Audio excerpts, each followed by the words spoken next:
Hello there, I'm Joshua Johnson. It's great to be with you on this Friday, January 28th. Here's some of what we're talking about tonight. President Biden visits Pittsburgh to talk infrastructure hours after a bridge collapsed there. We're going to rebuild that bridge, along with thousands of other bridges in Pennsylvania and across the country. We'll talk about the work that needs to be done with Pennsylvania's Lieutenant Governor John Fetterman. Years of research went into today's COVID vaccines. Could that research lead to a vaccine against HIV? We'll break down a new drug trial that's underway. Then U.S. diplomats say the door is still open to diplomacy over Ukraine, and the president says U.S. troops will head that way soon. Meanwhile, Russian diplomats are being a bit more coy. Are we any closer to knowing what Vladimir Putin is planning? And the East Coast is in for a powerful winter storm. We'll show you what to expect this weekend.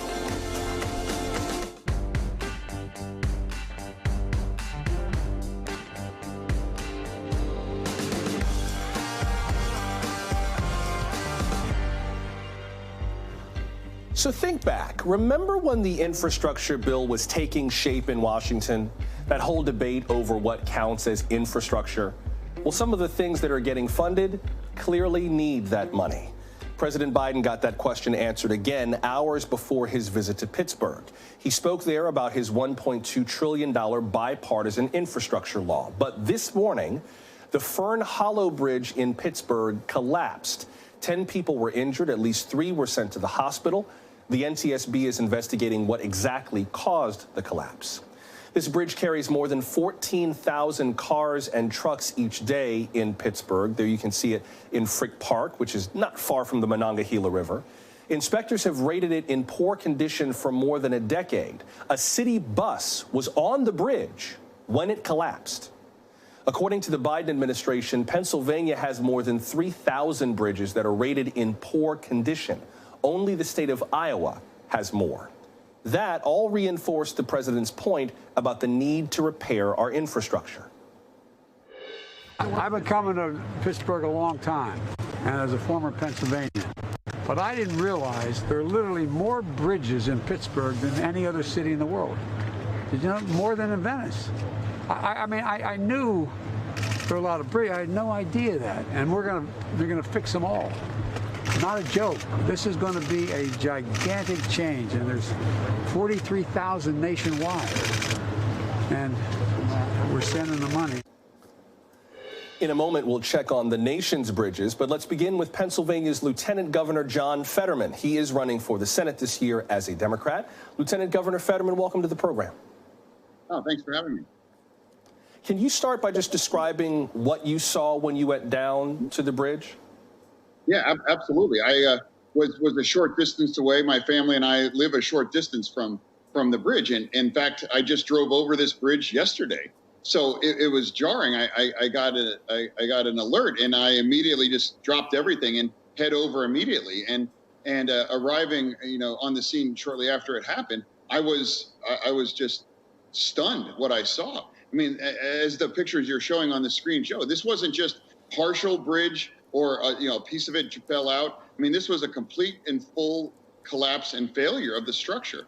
And this is a bridge that about over 10,000 Pittsburghers drive over every day. And it was just jarring to see something that is such an integral part of our infrastructure here in Pittsburgh gone in an instant. But thankfully, it wasn't during a different time when we could have had a much higher injury or even death toll as a result of the collapse. Talk about what you discussed with the president today as it relates to what happened and then as it relates to what happens now. Yeah, I met President Biden out at the bridge itself. I mean, obviously that was a change of his itinerary, and it was an incredible honor to run into him at the bridge and talk about what exactly had happened. And he is someone that understands. I mean, let's connect the dots here. Joe Biden campaigned on making infrastructure a real thing, and he did that. And then he got it passed through Congress. And then we had a bridge collapse in Pittsburgh, and he shows up to demonstrate his commitment to it. And we know in Pennsylvania thanks to the bipartisan infrastructure bill passed on his watch, that it's going to get fixed, and we know that how we're going to pay for it. I mean, that's James Bond type stuff. I mean, it's just like from start to finish, he even showed up, with the timing to demonstrate to not only Western Pennsylvania, but to America that infrastructure is critical. This was a core issue of his campaign and presidency, and it demonstrates in a very stark way just how critical it is and how bipartisan it is too. Republicans drive over bridges every day. Democrats, independents drive over bridges every day. I don't sing my praises. I'm sorry. Oh, no, I'm agreeing with you that this is one of those things that definitely affects everybody. And I also wonder how you see the current state of Pennsylvania's bridges. I mean, I've spent very little time in Pittsburgh, but it's one of those things that, like, when you're coming over the West End Bridge toward downtown Pittsburgh and it just sort of opens up. I mean, it's gorgeous. And I can't imagine. Right. It's like a postcard. You're driving into a postcard. And I can only imagine if it had been one of those bridges that runs right over the Ohio River, the Allegheny, the Monongahela, like that could have been the calamity. And I wonder how you see the state of Pennsylvania's bridges now, especially considering how many of them are in poor condition. Like, how did it get to that point? Yeah, it got to that point because Pittsburgh's nickname, one of its nickname is the city of bridges. So we have more bridges than any city in the world. And how did it get to that condition? Because Pennsylvania has so many bridges, and we have over 3,000 that are rated poor. And now, for the first time in my lifetime, we have a true infrastructure bridge and infrastructure bill passed under Joe Biden's watch that is going to allow us, for the first time in Pennsylvania history, certainly in my lifetime, to make sure that we can fix every last one of them. And I'm not singing praises today for the bill and President Biden as a Democrat. I'm singing praises as a dude that drives on bridges with his kids in the backseat. And I just think it's critical, and I hope it's a point of unifying, at least in one area politically in our country, that we can all agree that infrastructure transcends the political gamesmanship and the division, whereas we all deserve safe infrastructure to allow us to get to work, to school, to church, you name it. So talk about what happens now. There's this funding in the bipartisan infrastructure bill. How much of the time, the energy, the work, the money of shoring up these bridges is the federal government's responsibility? How much of it are you expecting from Pittsburgh, from Harrisburg, from state lawmakers in Pennsylvania? Like, how is that labor and cost get divided? It's going to be a full court press from top to bottom. You're going to have local municipal officials in on it, their engineers, PennDOT's engineers. Today it was the whole royal flush. We had Mayor Ed Gainey there, of course. He's the great mayor of the city of Pittsburgh. And then you had, my Governor Wolf was there on the scene today. And then you had the President of the United States there too. And everyone agrees this bridge is going to get fixed as fast as it can be rebuilt and repaired or replaced as rapidly as possible. And we have the funds to do it.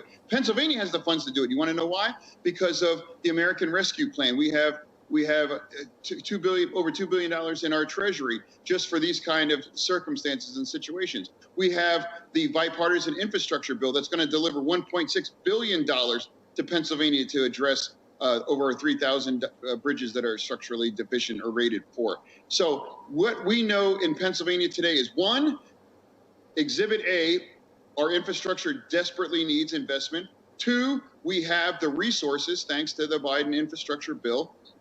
And three, there's the political will aligned top to bottom to get it replaced just as quickly as possible. And thankfully, most importantly, there were no fatalities, and the injuries that were sustained by those, thankfully so far have been minimal. But we got lucky in that sense, and we just can make sure that this never happens again.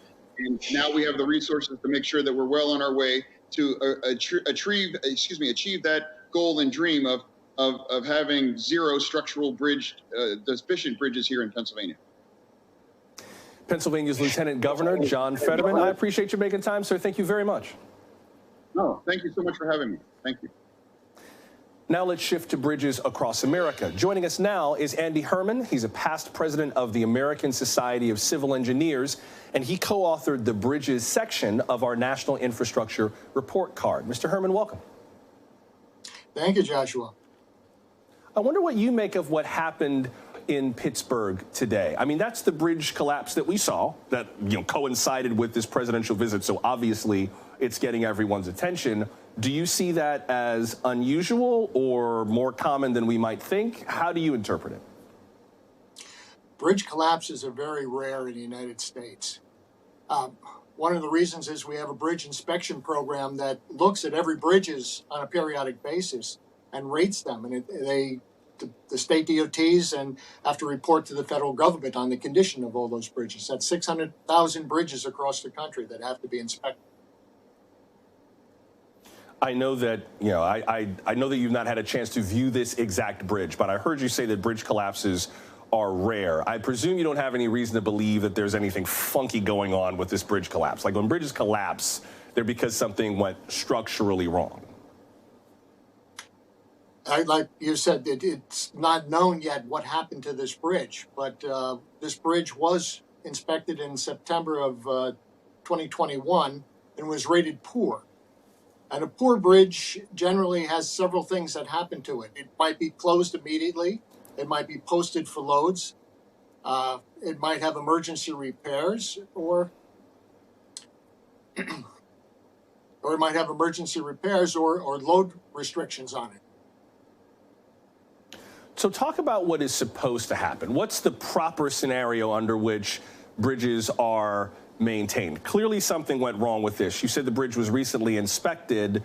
What is that lifespan like? So are bridges supposed to be designed so that they require very little inspection, very little maintenance? Or do you kind of build that into your lifespan maintenance plan for any bridge?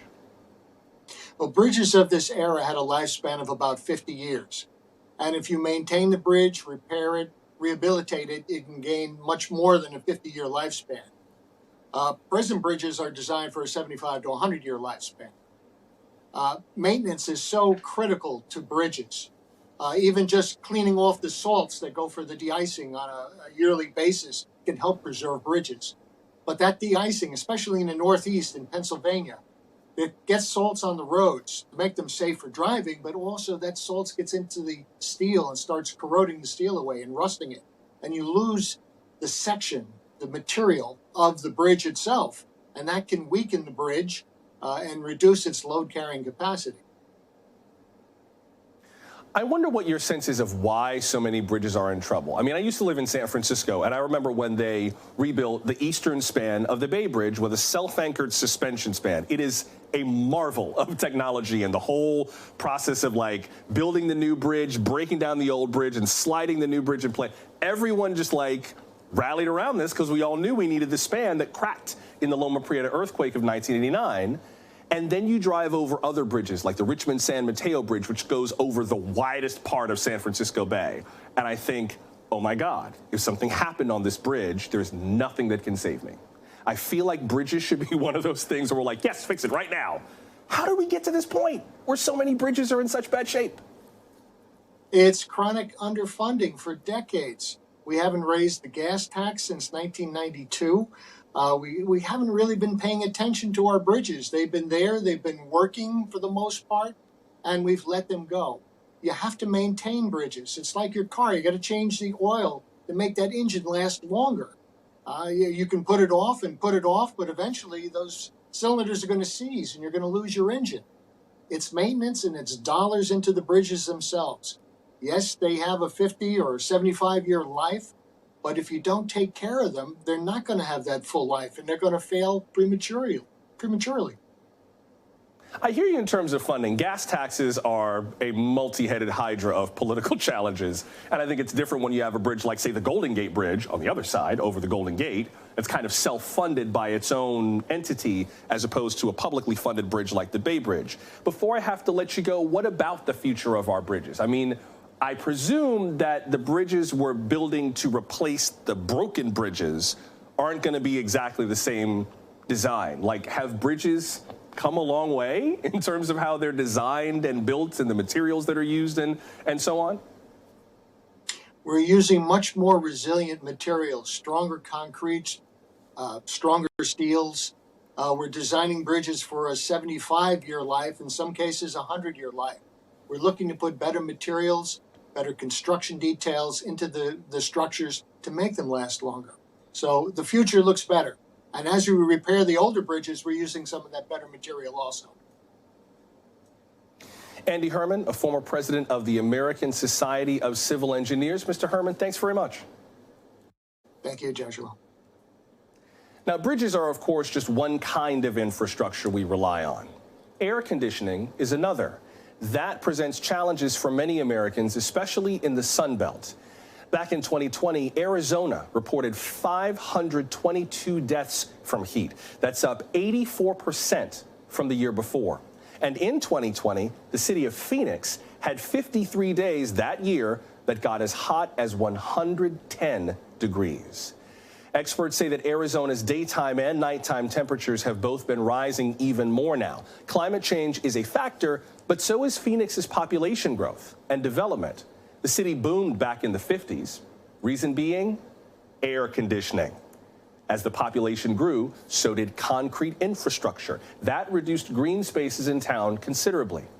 Now, states like Arizona are taking steps to insulate their cities against high heat. But what will it take to keep Phoenix cool enough to be livable?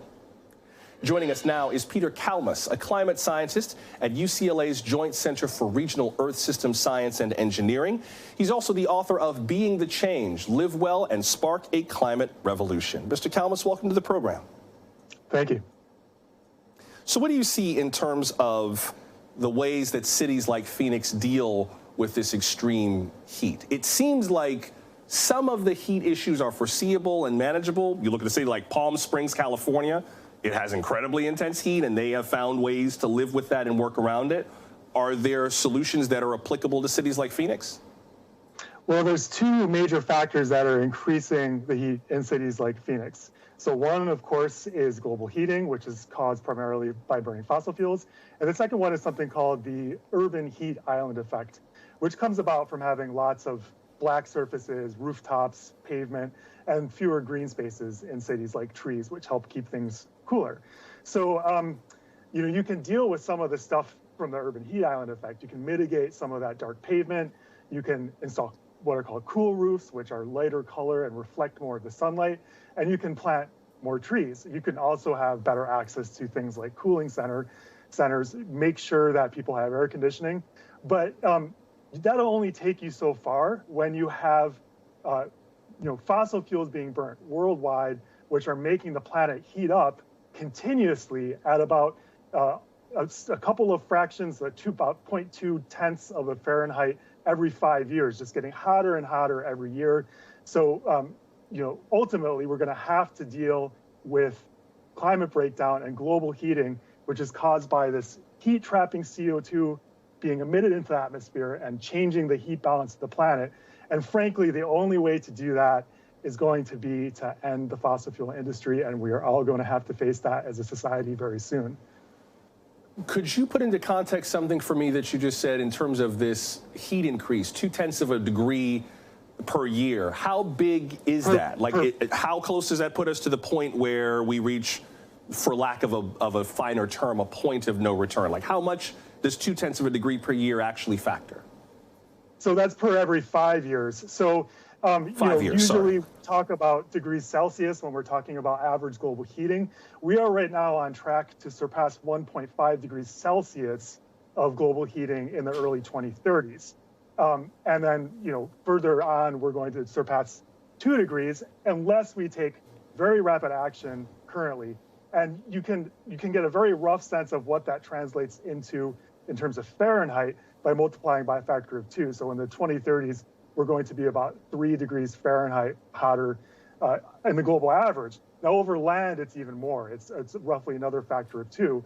So then you're looking at, maybe roughly another 5 degrees Fahrenheit compared to a planet where we didn't have global heating in the 2030s. And when you add that on to heat waves that are already hot in places like Phoenix, you'll start to see in the 2030s, for example, heat waves that used to be like a once in 50-year event. So really, really bad heat waves will start to becoming approximately once every 5 years. So that's the current projection.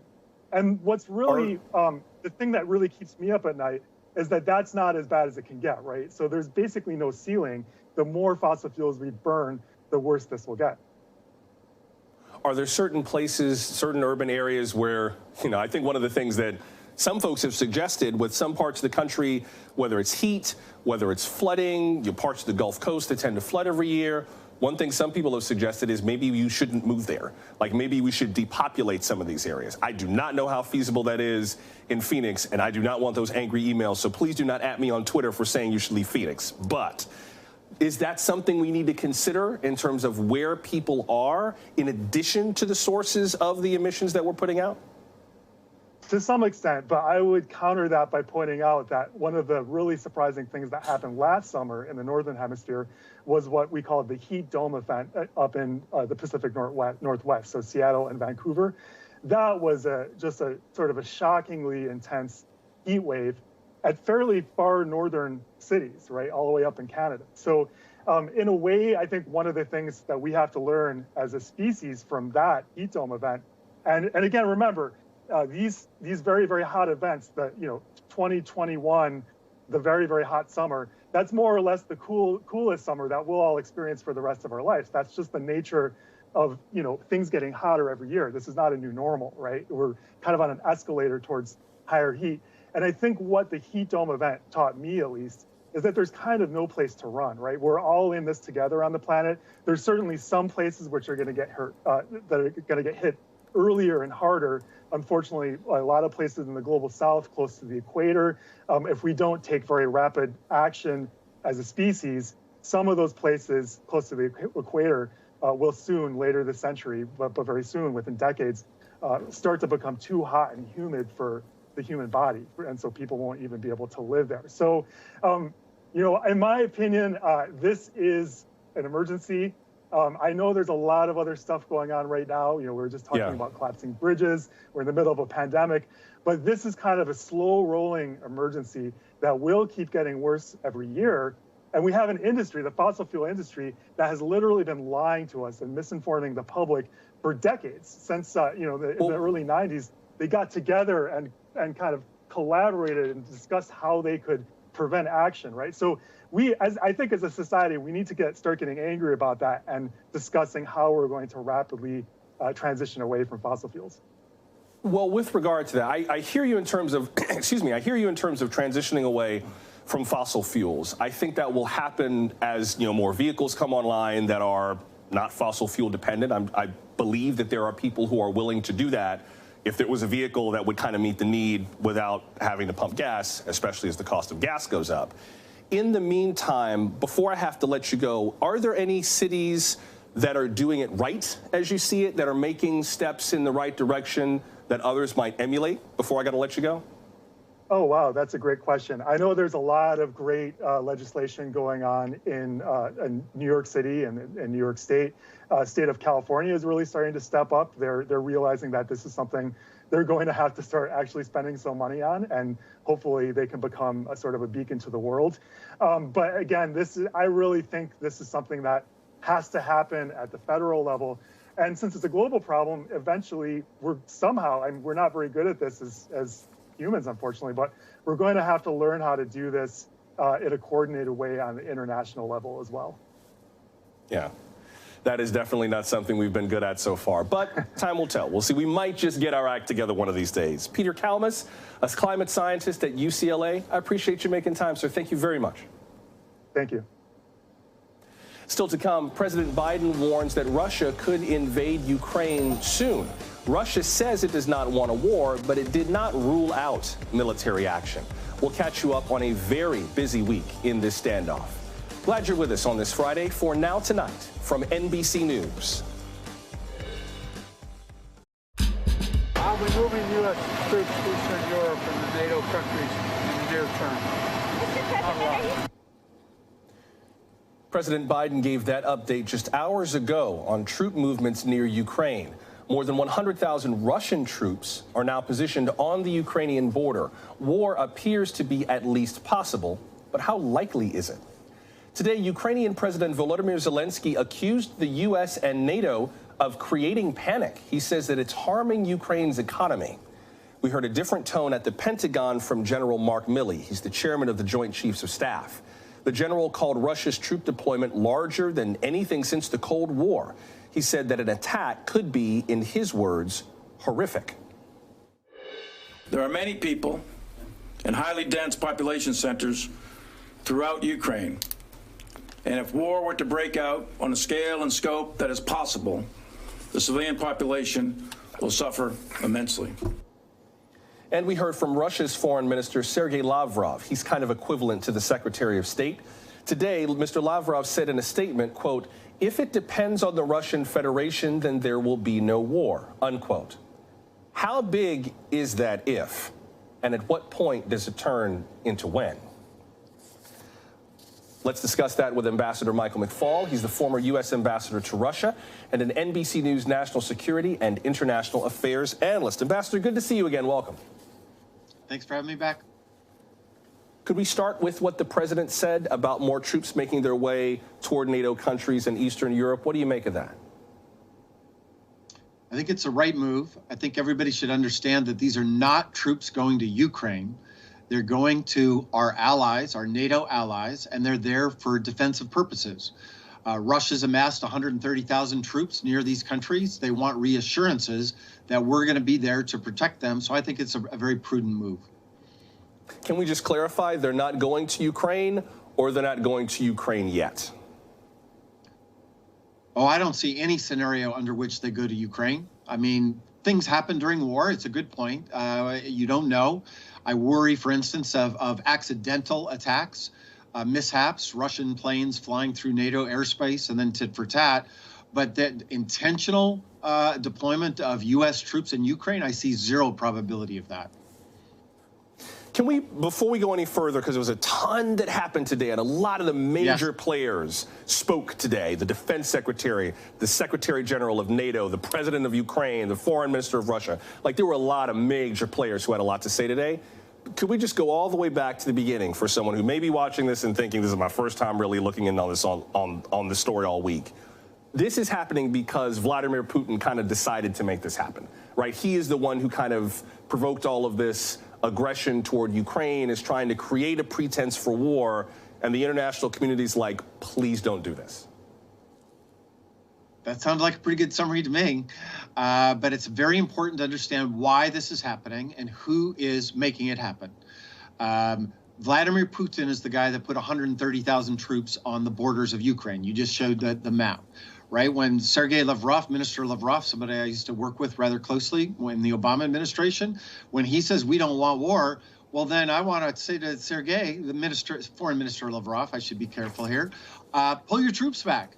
If you don't want war, go home. It's all been concocted, invented, constructed a crisis by Vladimir Putin. And here's what he wants.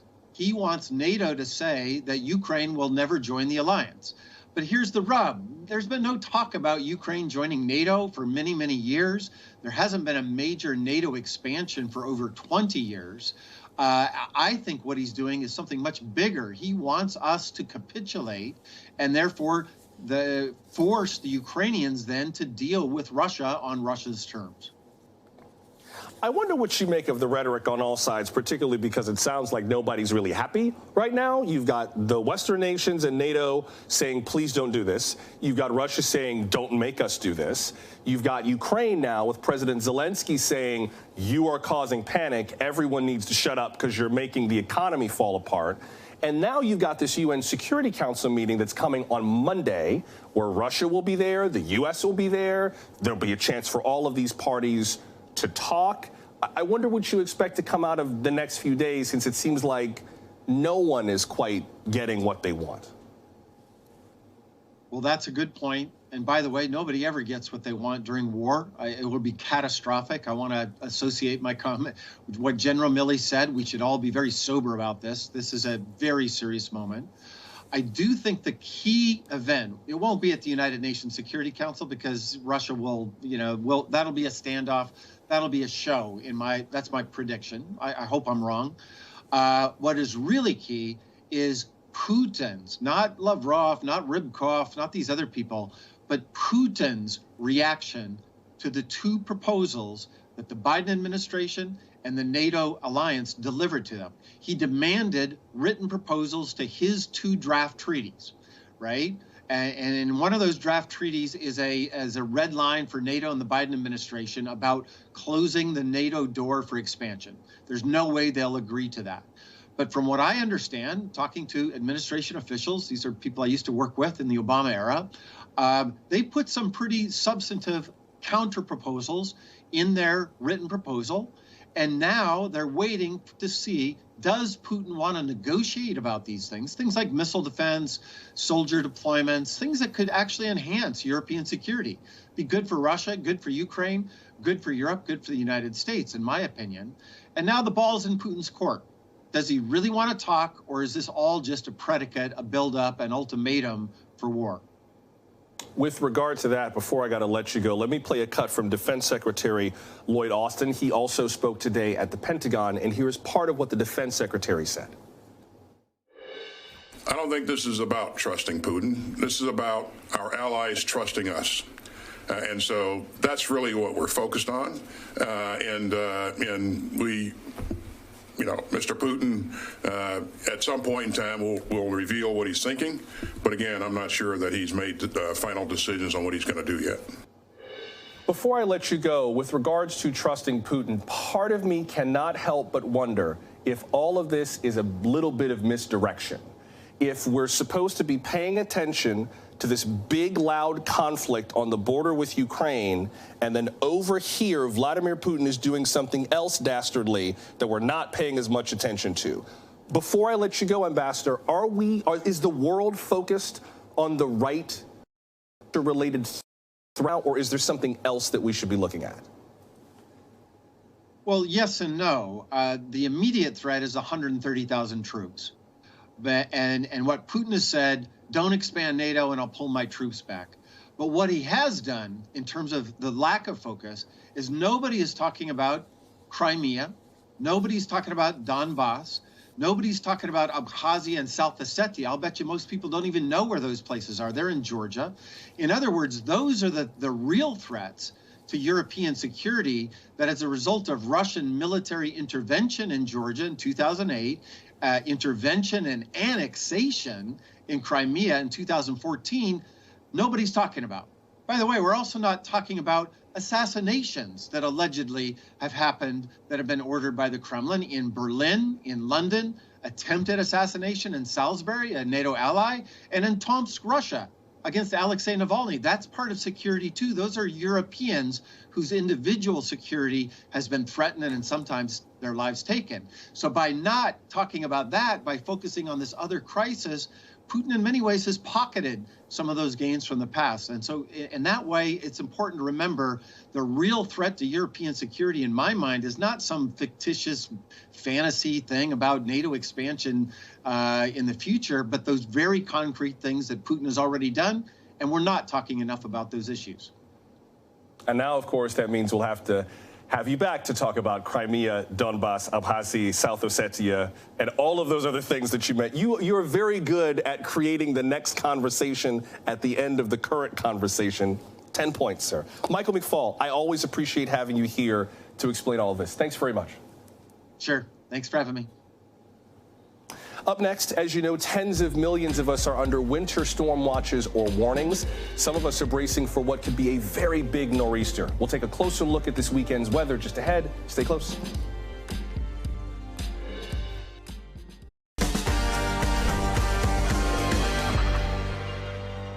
We usually get out of the office promptly on Fridays, but especially tonight, because tens of millions of people from North Carolina to Maine, including here in New York, are under winter storm watches, and an intense nor'easter is on its way. NBC's Emily Ikeda is outside here in New York with more. Hey, Emily.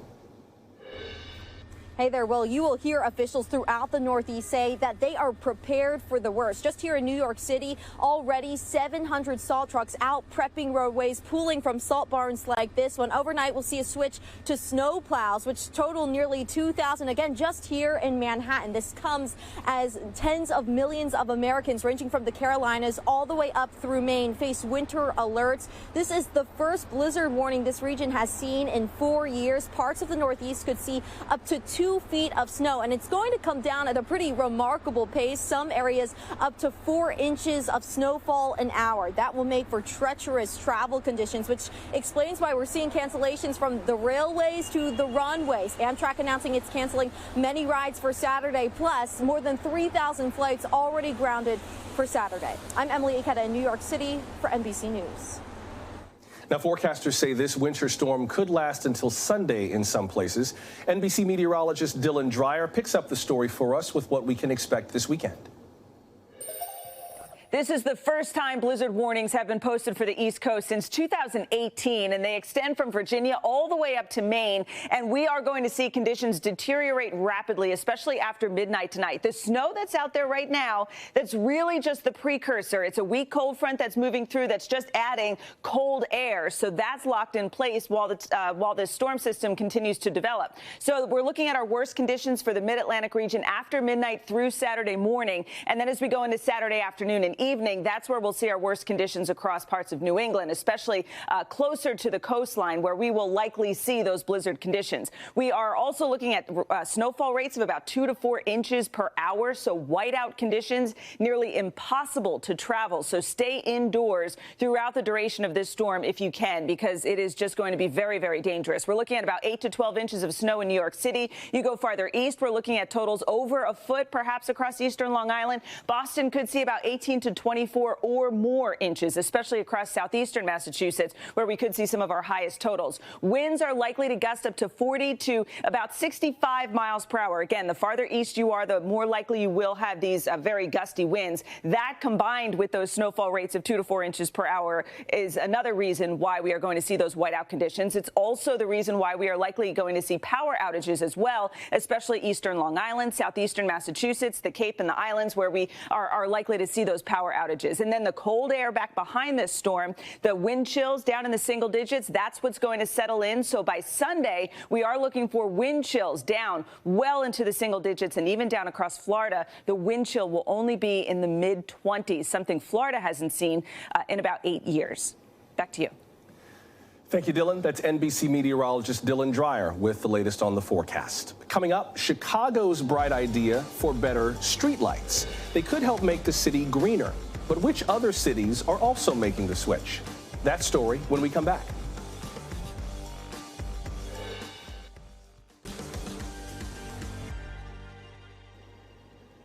How can cities reduce their energy usage? One project in Chicago could save power where it's literally used every single night. Streetlights. The city is making a big, ambitious investment in climate-friendly streetlights, but who else is doing it too? NBC's Maura Barrett has that story from Chicago. Years in the works and nearly finished, making these street lights street smart. So this is new. What you see on the tablet here is what we see in real life on the streets and the street lamps. Yeah, that's right. You can see all the different circuits, how many lights are on each pole, and if the lights are working or not. Back at Dispatch, the city's electric workers say the new communication between the streetlights and the app makes their lives easier. This is Streetlight Viewer. It's the largest program to install smart lights in North America. Every single one of these dots, a new smart LED streetlight. But the part of this major infrastructure transformation that you can't see, the climate impact. Each of these lights, nearly 300,000 of them, doing their part to reduce the city's emissions. The goal of the project is to save energy, to improve the quality of the lighting, and to create a network that's more efficient and easy for the city to maintain. LEDs lower electricity demand and therefore reduce greenhouse emissions. 95% of the energy in them is converted into light, which means only 5% is then wasted as heat. making them 60 to 80% more efficient. So in aggregate, that's about the same amount of energy 16,000 houses use in a year. Wow. And it's the equivalent of taking 30,000 cars off the road from a greenhouse gas emission standpoint. Just by replacing all these light bulbs? Just by replacing all the lights. These LED lights do more than just save energy. Because they last significantly longer than the bulbs we're used to, they cause less waste. According to the Environmental Protection Agency, the transportation and energy sectors are the largest emitters of greenhouse gases in the U.S. There's a finite amount of energy available in a city, really across the globe, that we need to be thinking differently about it. So there's the need. Gia Biaggi, commissioner of the Chicago Department of Transportation, sees this update as a small way to make a big impact for the climate and the city's budget. We're actually expecting to save $100 million over the next 10 years. It is a huge number.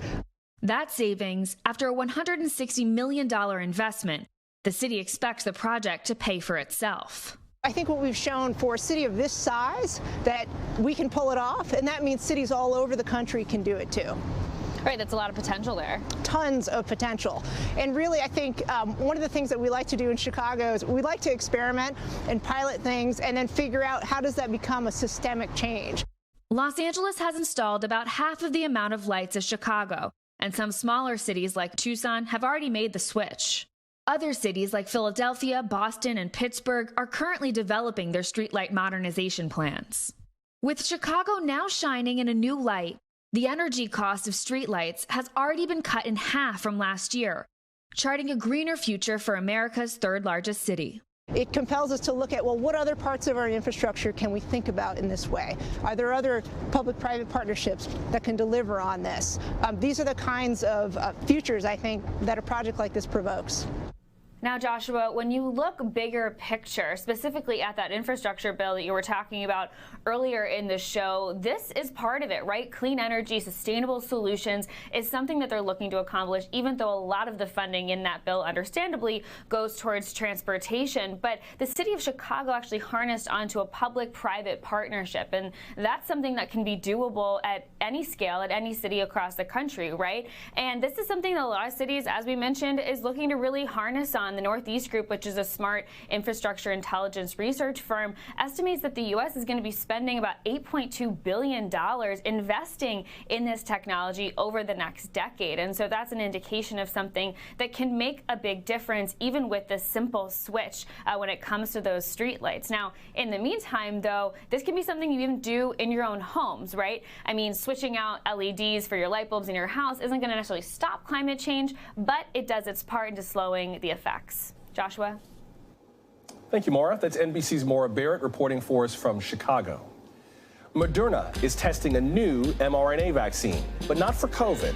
The same technology might lead to a vaccine against HIV. We'll explore this experiment before we go.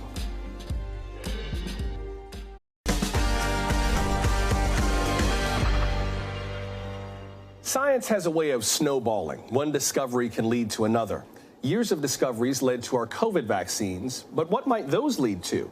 Last May, Dr. Anthony Fauci told me that it could help fight another virus that defined much of his career. You know, it goes both ways, Joshua. In fact, the work on the structural biology and the structure-based vaccine design, working for years on an HIV vaccine, was extremely helpful in us getting a vaccine for SARS-CoV-2. Going back in the other direction, the platform technology for vaccines, the mRNA particularly, that proved to be beyond our expectations successful, we're going to start using that platform technology in HIV.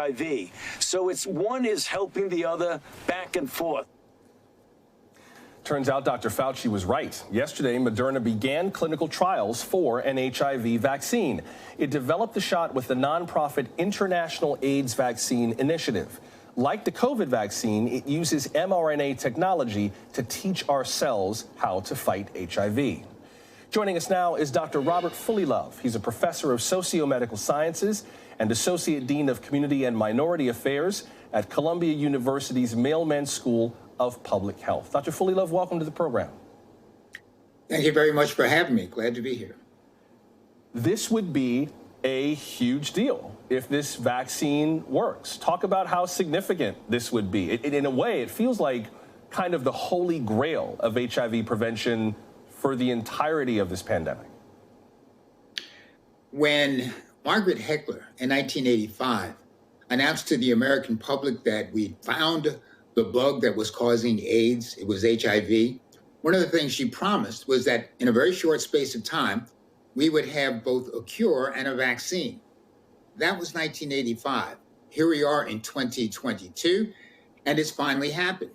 But it took a long time, and you're right, it was a technology developed for another virus that produced the miracle that we're seeing right now. Professor, can you explain for us in very simple layman's terms what it is about this mRNA technology that makes it potentially applicable to fighting HIV? This technology, let's be simple about it, is one that creates a set of proteins that very much look like HIV to our immune system. It is going to produce a set of proteins that will have less of the genetic structure of HIV, so it can't cause an infection, it can't cause illness, but it will provoke an immune response. The immune system will look at what it thinks is an HIV cell, and it will start to attack it. And if this vaccine is successful, it will eliminate it and prevent the vaccine will prevent the virus from developing into the end stage of HIV disease, which is AIDS. So it's a big deal. We've been waiting for it for many, many years. In the 40th anniversary year of our discovery of HIV, we finally have something that looks like an answer. Now, I want to be clear, this as a vaccine, and correct me if I'm wrong, but as a vaccine, it sounds like it would be useful for people who are HIV negative, but if you're already HIV positive, we would have to find other interventions, although we do have strong medicines that are able to basically make HIV undetectable. So this would be more about preventing people from becoming HIV positive rather than treating people who are positive. That's correct. It's a prevention measure. It's not a treatment measure.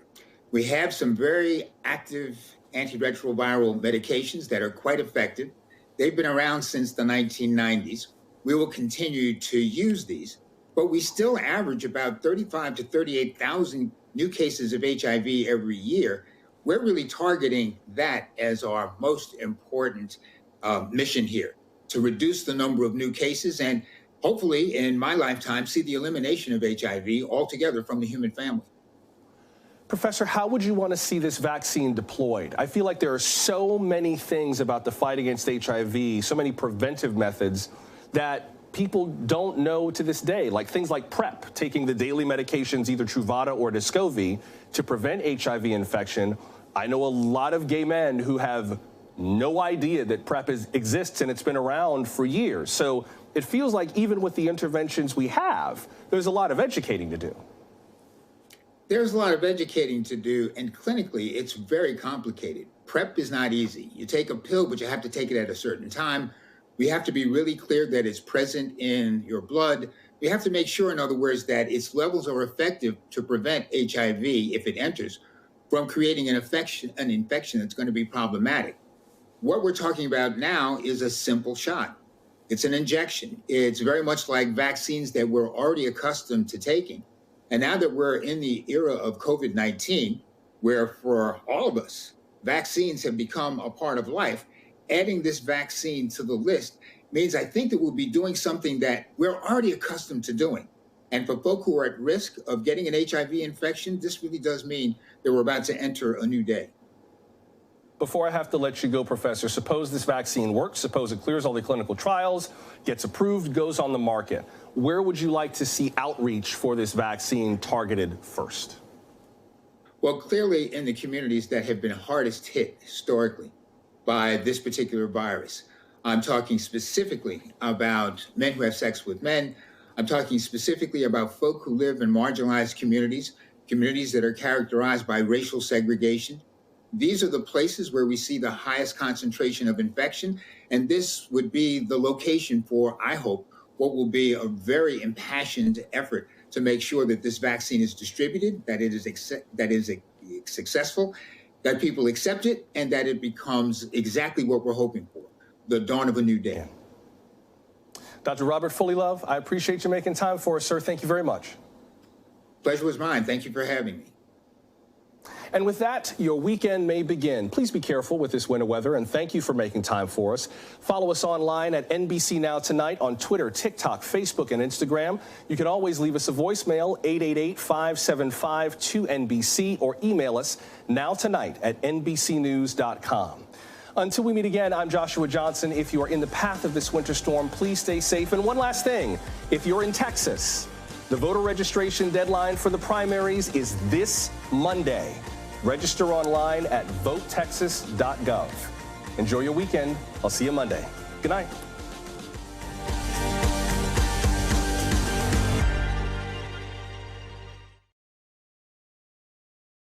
Thanks for watching our YouTube channel. Follow today's top stories and breaking news by downloading the NBC News app.